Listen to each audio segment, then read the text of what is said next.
Hello प्यारे बच्चों, आज हम डिस्कस करेंगे इलेक्ट्रोकेमिस्ट्री के अंदर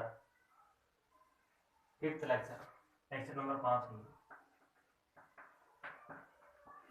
इलेक्ट्रोकेमिस्ट्री के अंदर लास्ट लेक्चर में हमने डिस्कस किया था इलेक्ट्रोलिसिस के बारे में, डिटेल स्टडी की थी, वेरियस एग्जांपल्स किए थे और साथ में क्वांटिटेटिव एस्पेक्ट ऑफ इलेक्ट्रोलिसिस देखा था। मींस कितना हम इलेक्ट्रिक करंट दे रहे हैं, इलेक्ट्रिसिटी दे रहे हैं और कितना हमें जो है सब्सटेंस मिल रहा है इलेक्ट्रोड के ऊपर। ये चीज हमने देखी थी लास्ट टाइम।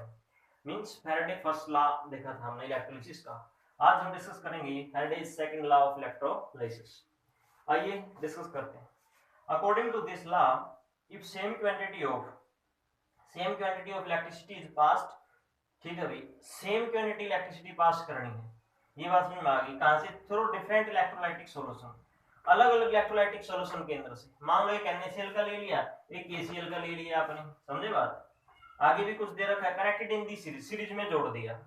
सीरीज में जोड़ेंगे तभी आप सेम क्वांटिटी दे पाएंगे ना इलेक्ट्रिसिटी की, कनेक्टेड इन दी सीरीज। तब क्या देखना भाई, कंक्लूजन क्या निकलेगा? देन वेट प्रोड्यूस्ड और deposit at electrodes are directly proportional to the, वो डायरेक्टली प्रोपोर्शनल होगा किसकी? Equivalent weight of the electrolytes. कहने का मतलब ये है, कई सारे आपने इलेक्ट्रोलाइटिक सेल सीरीज में कनेक्ट कर दी, उन सभी के अंदर, जैसे इसमें दो ले रखे हमने, दो इलेक्ट्रोलाइटिक सेल ले रखे हैं, इसमें अलग अलग इलेक्ट्रोलाइट्स का सॉल्यूशन डाल रखा है, ये लिक्विड फेज में डाल रखे हैं, और सेम क्वांटिटी इलेक्ट्रिसिटी की पास करोगे, तब जो वेट इधर बनेगा ना, कहां पे कितना कम ज्यादा बनेगा, वो किस पे डिपेंड करेगा? जिसका इक्विवेलेंट वेट जितना ज्यादा होगा बच्चों, उसी चीज पे डिपेंड करेगा। और मैं आपको बता दूं, इक्विवेलेंट वेट निकालने के हमने बहुत सारे मेथड देखे थे सेकंड चैप्टर सॉल्यूशन के अंदर, कुछ अभी भी बता देते हैं आपको। Equivalent weight is equal to किसकी होता है? Generally atomic weight upon number of electrons, ठीक है भाई, गेन और लॉस। इतनी बात समझ लीजिए प्लीज आप लोग।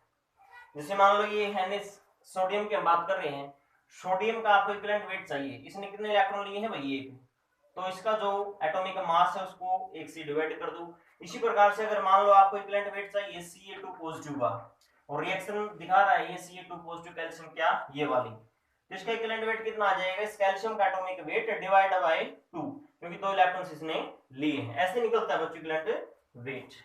तो आई थिंक आपको ये बात क्लियर हो गई होगी कि भाई जब सेम क्वांटिटी इलेक्ट्रिसिटी की पास करते हैं, देखो फर्स्ट लॉ ने तो क्या बताया था भाई, एक ही सॉल्यूशन ले लिया हमने या फिर लिक्विड फेज में ले लिया एक इलेक्ट्रोलाइट्स, और उसमें से क्वांटिटी ऑफ इलेक्ट्रिसिटी पास कर दी। जितनी ज्यादा इलेक्ट्रिसिटी पास करते थे उतना ज्यादा पदार्थ बनता था।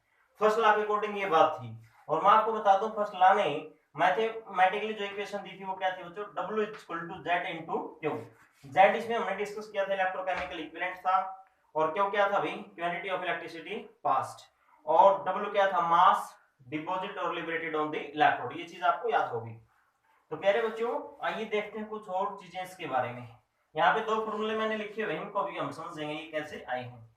तो देखना जरा, इलेक्ट्रोकेमिकल इक्विवेलेंट वेट निकालने का एक फॉर्मूला आपके पास ये वाला है, equivalent weight of this substance divided by 96500। ये 96500 जो है ना बच्चों, 96500 कूलम है, ये चार्ज है, ठीक है भाई। ये इक्वल टू होता है 1 फैराडे की।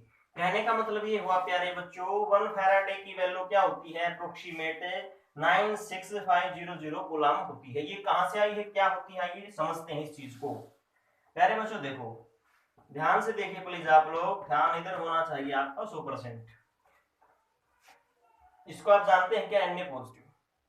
क्या रिएक्शन करवा दी मैंने, इसने एक इलेक्ट्रॉन्स ले लिया और Na बन गया भाई। एक जो सोडियम कैटायन है, ये एक इलेक्ट्रॉन ले रहा है, एक बन रहा है। अगर मैं बोल दूं कि भाई 1 मोल, किसकी बात करूं मैं? 1 मोल सोडियम की, तो बताओ उसको कितने देने पड़ेंगे इलेक्ट्रॉन? अगर एक खाली एक को 1 इलेक्ट्रॉन चाहिए, तो 1 मोल को कितने चाहिए भाई? 1 मोल इलेक्ट्रॉन चाहिए। आई थिंक ये बात क्लियर हो गई आपको, ठीक है भाई। इसी प्रकार से मान लो Ca2 पॉजिटिव है, प्लस क्या हो गया भाई? 2 इलेक्ट्रॉन दे दिए उसको, Ca बन गया। अब एक कैल्शियम 2 पॉजिटिव को 2 इलेक्ट्रॉन दिए हैं, अगर मैं बोल दूं कि 1 मोल Ca2 पॉजिटिव आपके पास, तो उसको कितने इलेक्ट्रॉन देने पड़ेंगे? आप क्या बताओगे?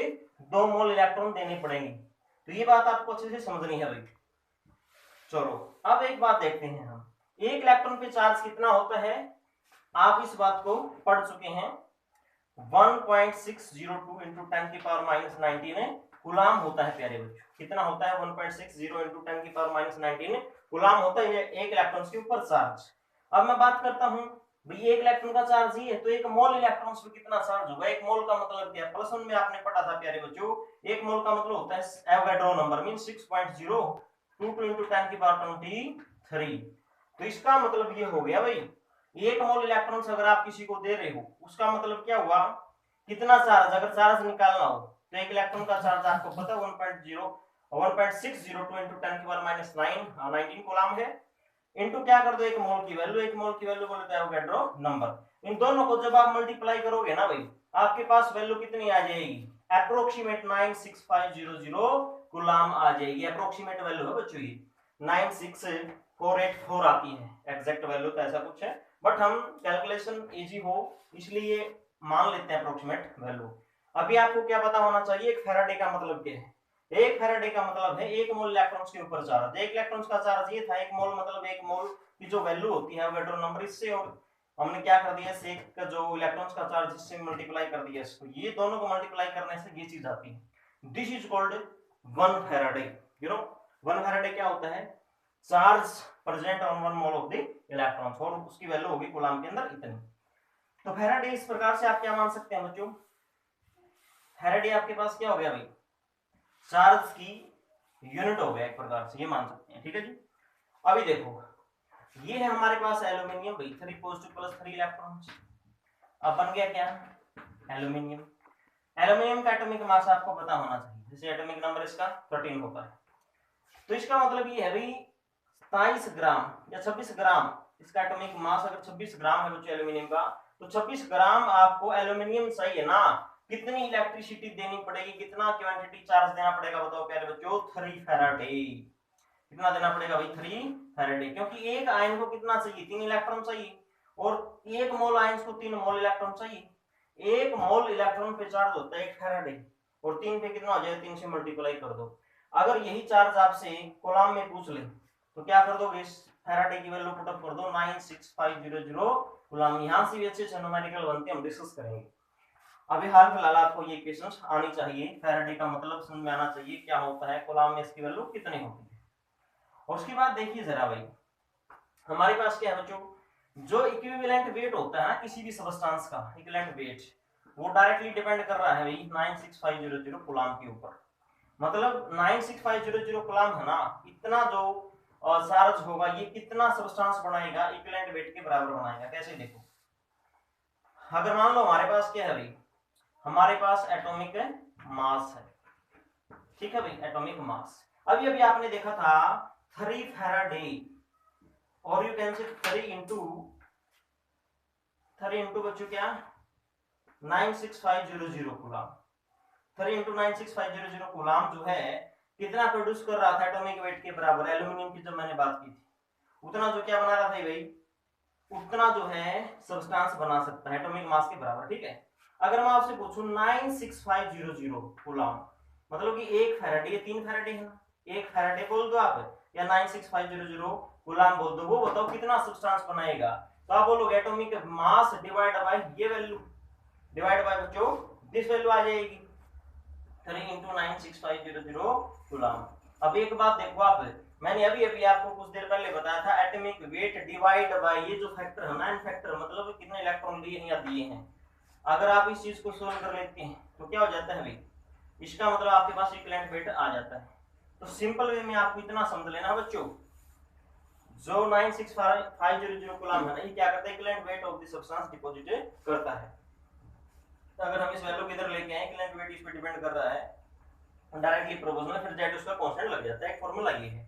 अब ये फार्मूला कैसे बना देखो, इक्विवेलेंट वेट, आप क्या करो इस चीज को इधर ले आओ तो ये क्या बन जाएगा, equivalent weight is equal to Z into 96500 coulomb बन गया।